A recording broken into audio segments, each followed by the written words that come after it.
I just love glass blowing. And so that being in the moment of having the energy of working on a piece, that exhilaration of actually working on the piece, that kind of pushes it towards me. I like making the fish and sea life. The crab is really challenging, but it's fun to make.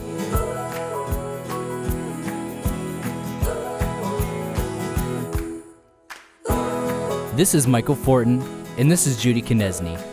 And you can't forget their workshop buddy, Apollo. Judy fell in love with blowing glass while earning a BFA from the University of Toledo in Ohio in 1981. Michael got his start as a lampworking apprentice working with a friend in Grand Rapids, Michigan in 1999. Michael and Judy met in Kalamazoo, Michigan and started working together in 2005. They combined their businesses to form Avolio GlassWerks in 2008. Together they have over 50 years of glass blowing experience. Join us on this adventure while we explore the similarities and differences of creating glass using offhand furnace glass blowing and lampworking techniques.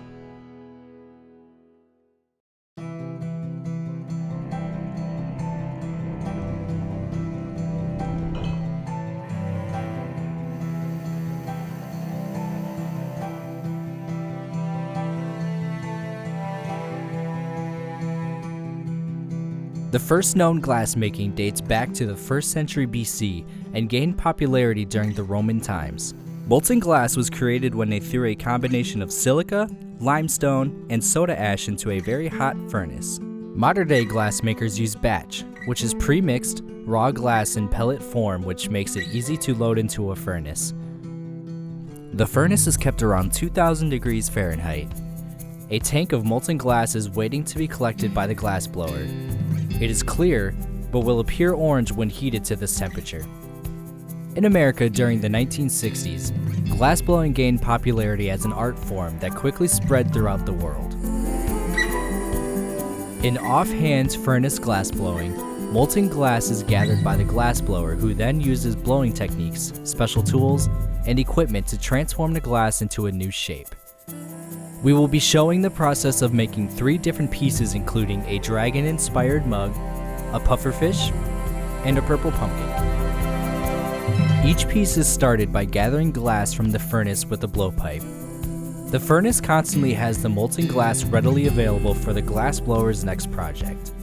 Glass is gathered with a hollow tube called a blowpipe. The end of the blowpipe is heated in a 600 degrees Fahrenheit pipe warmer in order for the molten glass to stick. Blowpipes are used by the glassblowers, who proceed to blow air into one end of the pipe and inflate the glass piece they are working on. This allows them to begin to shape and sculpt the piece. Once the desired amount of glass is collected, the glassblower heads to the marver. A marver is a smooth stainless steel or graphite slab that you roll hot glass on to give a symmetrical shape and use for temperature control. The rapid absorption of heat by the marver creates a strong skin or surface tension, allowing the artist to shape and blow the piece as they wish. After rolling the first gather on the marver, you head to the glory hole. The glory hole is essentially a reheating chamber. It is kept between 2100 to 2300 degrees Fahrenheit. Reheating the glass piece allows the artist to continue working and shaping their piece. If the glass cools too quickly, it will shatter. The yoke is a stand that is located in front of the glory hole. It assists the artist while allowing them to rest their arms and turn their piece continuously for even heating.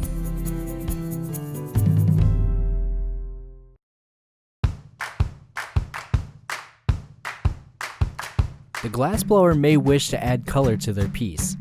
They can do this by rolling the hot glass into frit. The frit is just ground up bits of colored glass. Now this is where each of the 3 pieces starts to utilize different techniques, which we will showcase and define throughout the process. The mug is first rolled in the dark purple frit. Michael goes back and forth from the furnace and the marver, gathering molten glass and frit until the mug is in the desired shape. Light colored purple frit is added on top of the darker layer, creating depth in the piece. Before the project starts, Judy first draws the design of her pufferfish. Drawing out and planning the design helps the artist communicate their ideas to an assistant that may be helping out with the project. Judy's pufferfish contains multiple layers of white frit for a base and multicolored frit to add spots of color, topped off with a clear coat to add a sense of depth and creating a transparency effect. Some pieces that the artists are already very familiar with making usually don't need to have a sketch beforehand, such as the pumpkin. Michael starts off by rolling it into dark purple frit. He makes sure to blend the purple frit in well to create a solid color. A clear layer of glass is then added on top. Between gathers, Michael and Judy blow air into the pieces, creating a bubble. This adds volume to the pieces. The pieces are also being reheated in the glory hole, also known as flashing, to keep them malleable so that they can continue to shape and sculpt them. Michael will use a crackle technique on the mug to simulate the scales of a dragon. He dunks the hot glass into cold water, which fractures the surface. Next, he flashes the mug to keep it hot. When he blows into the piece, it expands the glass underneath out. The workbench is the glassblower's workstation. It is equipped with 2 parallel rails, a seat, and a place for hand tools. The glassblower does most of the shaping and tool work here. This also allows for teamwork, where one person blows air into the piece while the other works on creating the shape and details on the piece. Judy is working at the workbench to form the body of her fish. She uses a rounded wooden block to help her get the desired shape. She then gathers another clear layer of glass and repeats this process. To safely shape the glass by hand, Judy uses a wet newspaper book. Michael gets a small gather of glass that is applied to the fish to form the eyes. Judy uses a pair of shears to cut off the excess glass. Next, Judy dips the eyes into fine black frit to create the pupils. Once Michael has the desired amount of colored hot glass gathered for the pumpkin, he inserts it into an optic mold. The mold is cone-shaped, with ridges on the inside that will create a pattern on the surface of a molten gather or bubble. The pattern will create ridges in the piece that resemble a pumpkin. After a flash, Michael then lets gravity stretch the piece out before more air is blown into it. The inflated piece forms the body of the pumpkin, with the ridges being stretched out from the center of the shape. Next, the bottom of the pumpkin is heated in the glory hole, and a paddle is used to flatten it. Judy gets a gather of hot glass with the punty, rolls it on the marver, and clips it off with shears, forming a puck of glass. Michael brings the mug over and presses it into the puck to form the base of the mug. The mug is then flashed in the glory hole to fuse the new base. Michael is now working on flattening the bottom of the mug with the wooden paddle as well. Michael then uses a hand torch to heat the jack line. The jack line is the narrowest point where the glass separates from the blowpipe. A knife dipped in water is used to create thermal stress at the jack line and allow the piece to be cracked off or transferred onto a punty. A tap from the calipers sends a shock through the pipe and breaks the glass at its weakest point, and another trip to the glory hole is made. Michael opens up the hole formed from the break-off while Judy gathers glass for the lip of the mug. Michael uses the paddle to flatten the lip and continues to shape the opening while Judy prepares a gather for the handle. Once attached, Michael spins the mug and handle using centrifugal force to stretch it further before it is attached. As Judy continues to work on shaping the fish, Michael gathers glass and forms small globs that are placed on the fish to become fins. Judy uses the diamond shears to cut off the excess. Then, she uses a specialized crimping tool to add texture to the fins. She also uses the paddle to bend the fins, giving them movement. The tail fin and a number of spikes are added. After a little more blowing, the fish is heated with a torch, and Judy then flattens the bottom of the fish with the paddle so it can sit upright. It is then scored and cracked off. The torch and various tools are used to form the lips before the fish is then placed in the annealing oven. While Michael heats the pumpkin, Judy gets a small gather of glass that has been rolled in orange frit. She dips the gather into a smaller optic mold to create a ridge pattern in the glass. At the crack-off table, the glass is then attached to the heated top of the pumpkin and the stem stretches from its own weight. Michael uses a small rod to spiral the glass around and make a curled stem that is then cut with shears. The torch is used to make a finishing shine before it is put into the annealing oven.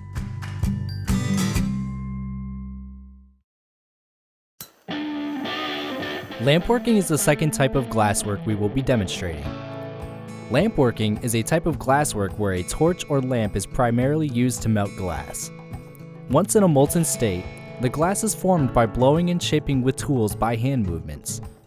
It is known now as flame working or torch working, as the modern practice no longer uses oil-fueled lamps. Today, Michael will be demonstrating this by making an implosion pendant.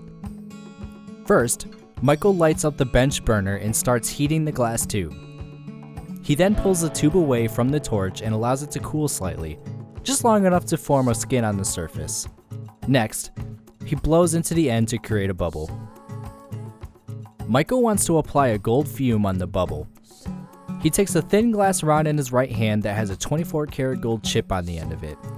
When this is heated, the gold vaporizes. This forms a fume that condenses on and covers the cooler glass bubble in gold.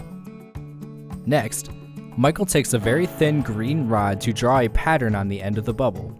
He draws the desired pattern onto the bubble while heating the green rod.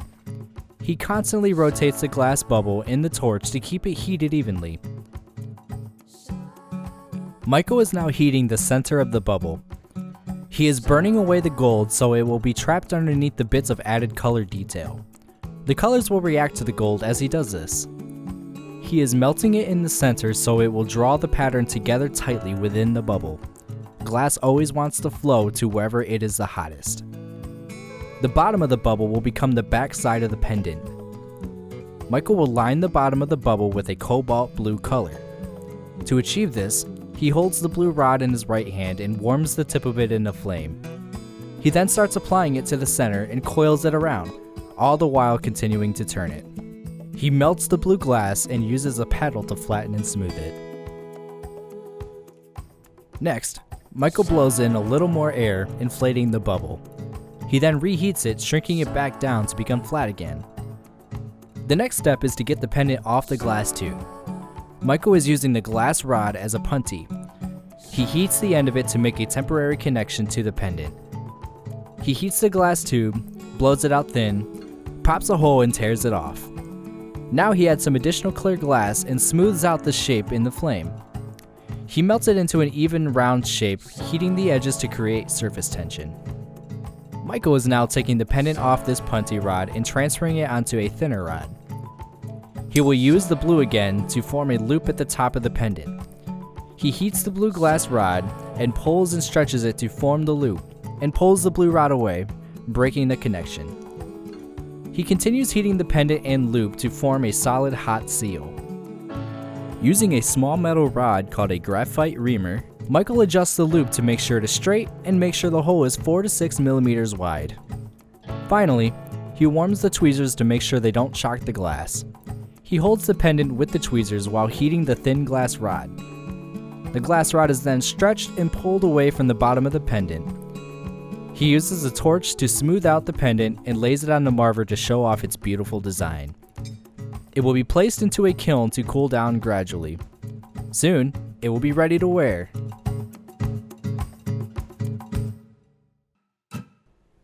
As you can see, offhand furnace glass blowing and lampworking have many similarities. In both methods, glass is melted and transformed into different shapes and forms. Some pieces serve a practical purpose, while others are just more decorative. The differences are the sizes of the pieces and the skills and tools needed to transform the glass into works of art. Thank you to Judy Konieczny, Michael Fortin, and of course Apollo for sharing their passion of glass.